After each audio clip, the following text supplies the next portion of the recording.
San Francisco descended into hell in the days following the 1906 earthquake as the city raged and burned. General Funston was placed in supreme command of the city under martial law. He left us a wonderful account in great description of everything that transpired and his role in it. It starts out a little dry, but it quickly grows really fascinating. So bear with the dryness at the beginning, and you will be rewarded with lots of wonderful historical knowledge. The editor, by the way, notes that he is humble throughout, and that he won't speak of all of his achievements, just everything else. General Funston writes, "When first approached by a representative of the Cosmopolitan with the request that I prepare a short sketch of the work of the army in maintaining order and sheltering and feeding the homeless during the first few days of the San Francisco fire, I declined, because of the seeming impropriety of such action, but reconsidered on its being pointed out to me that the public interest in the action of the military authorities in connection with the recent catastrophe was so keen that an authoritative statement from one in a position to be cognizant of all the facts would be most welcome. Few people ever see official reports, but hundreds of thousands read so widely circulated a magazine as the Cosmopolitan. This communication, in connection with the fact that the necessary permission has been obtained from the Secretary of War, must be my apology. At the time of the earthquake, there were stationed at the military posts on or near San Francisco Bay 10 companies of coast artillery, the 1st, 9th, and 24th batteries of field artillery, the entire 22nd Regiment of Infantry, Troops I, K, and M, 14th Cavalry, Company B, Hospital Corps, an aggregate of about 1,700 men. Of these, 2 companies of the 22nd Infantry and the troops of the 14th Cavalry were temporarily absent on the rifle range at Point Bonita, but they were soon available for duty, the cavalry being brought to San Francisco. The headquarters of the Pacific Division and the Department of California were located in office buildings in the heart of the city, and the officers on duty thereat lived in the city and not at the army posts near it. Major General A.W. Greeley, commanding the Pacific Division, had departed from the city on a visit to his home in Washington only a few days previous to the earthquake, which accounts for the writer, as senior officer, being in command until the return of the division commander. I was living with my family at 1310 Washington Street, near Jones, one of the most elevated parts of the city, and was awakened by the earthquake shock at 5:16 a.m. on that never-to-be-forgotten 18th day of April. The entire streetcar system being brought to a standstill by the damage resulting from the shock, I hastened on foot towards the business section of the city for the purposes of ascertaining what damage had been done to the hotels and other large buildings. Arriving at the highest part of California Street, on what is popularly known as Nob Hill, several columns of smoke were seen rising from the region south of Market Street, while others rising apparently from fires in the banking district. Walking rapidly down California to Sansom, I found that several fires were already burning fiercely, and that the city fire department was helpless, owing to water mains having been shattered by the earthquake. I realized then that a great conflagration was inevitable, and that the city police force would not be able to maintain the fire lines and protect public and private property over the great area affected. It was at once determined to carry out all available troops, not only for the purpose of guarding federal buildings, but to aid the police and fire departments of the city. Now it was ascertained that the entire telephone system was prostrated, and that I must return to first principles in order to get into communication with the commanding officers at the Presidio and Fort Mason, the 2 army posts most convenient to the city. Several men dashing wildly about in automobiles declined to assist me, for which I indulged in the pious hope that they'd be burned out. So I made my way, walking and running alternately, from Sansom Street to the Army Stable on Pine, near Hyde, a little more than a mile, where I arrived in so serious a condition that I could scarcely stand. Directing my carriage driver to mount my saddle horse, I hastily scribbled a note to Colonel Charles Morris, Artillery Corps, commanding officer at the Presidio, directing him to report with his entire command to the Chief of Police at the Hall of Justice on Portsmouth Square, and sent a verbal message of the same import to Captain Walker, Corps of Engineers, in command at Fort Mason. The messenger was well mounted, and covered the mile to Fort Mason and the 3 miles to the Presidio at a keen run. Both Colonel Morris and Captain Walker had their commands well in hand, and responded with alacrity. Before leaving Sansom Street, I had asked a member of the city police force to inform the Chief of Police as soon as possible as to the action I contemplated taking. Leaving the stable, I walked in a leisurely manner to the summit of Nob Hill, only a few blocks distant, whence could be obtained a good view to the south and cast across the great city doomed to destruction. The streets were filled with people with anxious faces, all turned toward the dozen or so columns of thick black smoke rising from the densely populated region south of Market Street. The thing that at this time made the greatest impression on me was the strange and unearthly silence. There was no talking, no apparent excitement among the nearby spectators, while from the great city lying at our feet there came not a single sound. No shrieking of whistles, no clanging of bells. The terrific roar of the conflagration, the crash of falling walls, and the dynamite explosions that were to make the next 3 days hideous,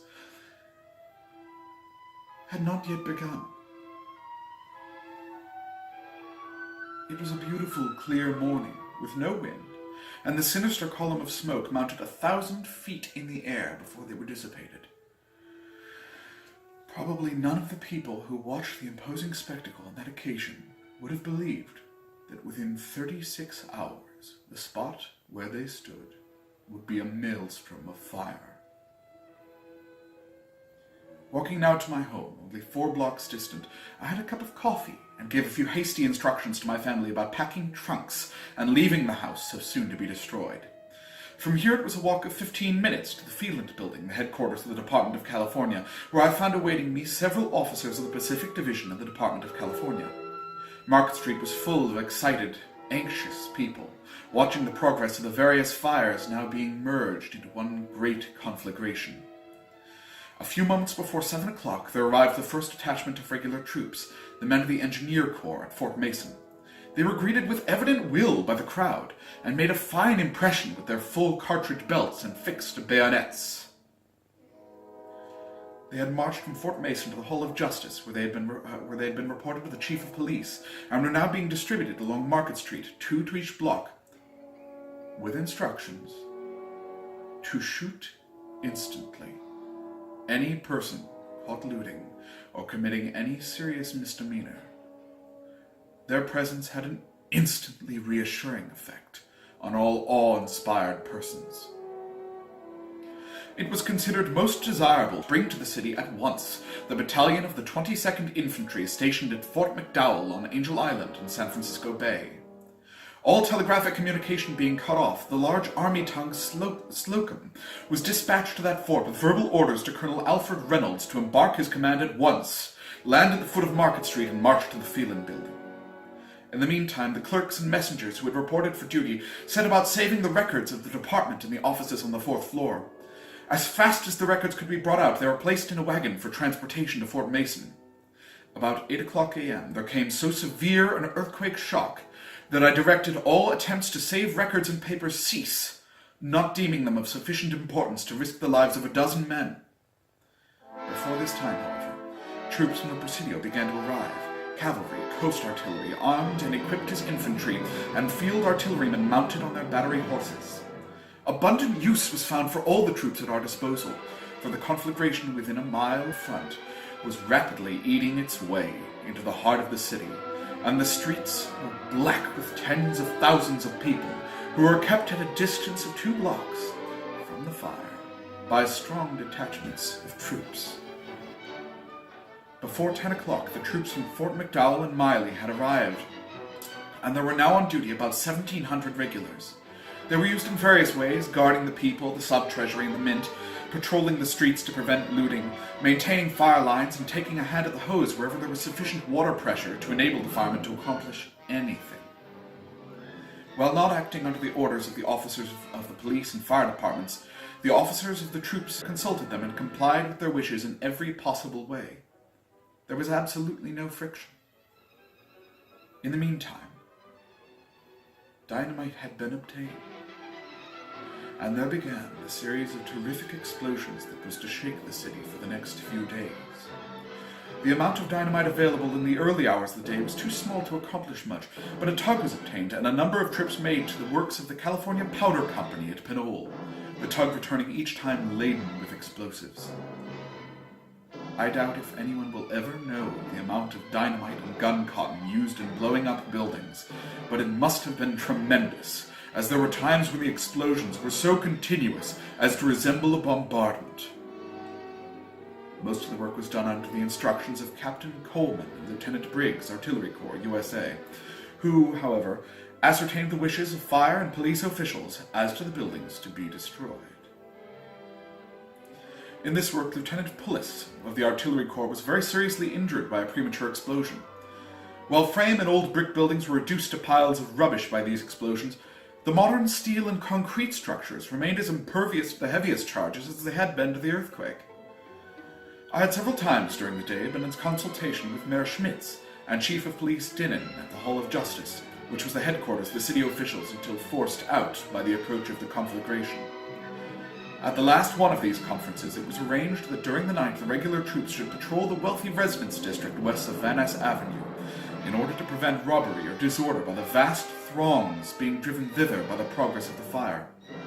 For this duty I placed all troops in the city under the command of Colonel Charles Morris, Artillery Corps, who established his headquarters in the district to be patrolled. It is useless to attempt to go into a detailed account of the events of that night of horrors. 4 square miles of the city were on fire. The night was as light as day, and the roar of the conflagration, the crash of falling walls, and the continuous explosions made pandemonium simply indescribable. During the night, the Grant Building, headquarters of the Pacific Division, and the Phelan Building, so many years headquarters of the Department of California, had gone up in the general holocaust, and the officers on duty in the city assembled and re-established headquarters at Fort Mason, the small and ancient army post on the bay shore at the north end of Van Ness Avenue. An account of the events of the succeeding 2 days would unduly lengthen what is meant to be a brief sketch. Block by block, and street by street, and hour after hour, the firemen, police, and soldiers fought the conflagration in hope of possible success. Scores of buildings were mown down by dynamite and gun cotton, and others were set on fire in order to check the conflagration by backfiring. The Pacific Squadron, under command of Colonel Goodrich, arrived from the south and landed several hundred Marines and bluejackets who rendered excellent service in fighting the fire and patrolling the streets. During the memorable 18th and 19th, every hotel and bank, every large store, and nearly every storeroom and wareroom in the city had been destroyed. 300,000 people were homeless, and thousands more were left without the means of livelihood. The rations, tents, and blankets on hand at the army posts adjacent to the city were dealt out to the sufferers with no account of the responsibility involved, and within 2 days, relief supplies from neighboring states and cities and army supplies from various army posts had begun to arrive and were being distributed under the supervision of Major C. A. Devil, Department Quartermaster, and Major C. R. Krauthoff, Department Commissary. The sick from the city hospitals, and many of those injured in the earthquake, were sent to the General Hospital at the Presidio. The Hearst Relief Corps, with a number of well-equipped hospitals and a complement of physicians and nurses, arrived from Los Angeles and rendered excellent service. In a few days, conditions were as normal as could be expected under the circumstances, and the work of feeding and sheltering the homeless thousands proceeded in a systematic manner. Through all this terrible disaster, the conduct of the people had been admirable. There was very little panic and no serious disorder. San Francisco had its class of people, no doubt, who would have taken advantage of any opportunity to plunder the banks, enrich jewelry, and other stores of the city. But the presence of the square-jawed, silent men with magazine rifles fixed to bayonets and with belts full of cartridges restrained them. There was no necessity for the regular troops to shoot anybody, and there is no well-authenticated case of a single person having been killed by regular troops. 2 men were shot by the state troops under circumstances with which I am not familiar, and so I am not able to express an opinion, and 1 prominent citizen was ruthlessly slain by self-constituted vigilantes. If there is any lesson to be derived from the work of regular troops in San Francisco, it is that nothing can take the place of training and discipline, and that self-control and patience are as important as courage. As a historical note, there is at least 1 photographed instance of Funston's troops actually shooting and killing someone. As to whether or not he was aware of that, I simply have no idea. There are other unauthenticated reports from witnesses saying that they saw other people being killed by those troops, but none were photographed and no evidence comes to us in modern times. But there is at least one case. I hope you all found that report fascinating. I certainly did. I love this kind of thing. If you enjoyed it, be sure to like and subscribe. And feel free to leave comments below.